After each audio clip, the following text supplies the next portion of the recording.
Ingatan mo yung babaeng napaka-overthinker at ubod ng selosa. Huwag mo sanang i-big deal kung palagi silang galit at palagi nagdududa. Sign lang yun na talagang mahal ka ng isang tao. Kaya lang naman siya nag-overthink.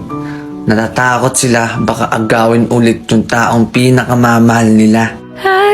Huwag mo ipilit ang sarili mo sa isang taong hindi na pala interesado sa'yo. Alagaan mo rin ang sarili mo.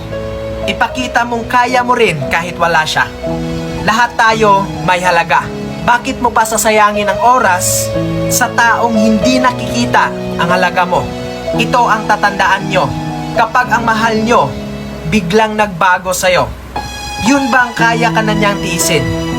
Yung kaya ka na niyang hindi kausapin at hinahayaan ka na lang niya?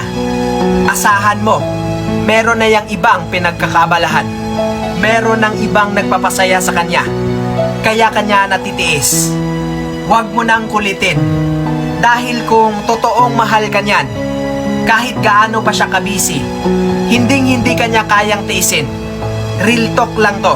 Kaya dapat kang magising sa katotohanan. Okay? Palagi mo yung tandaan. Amping.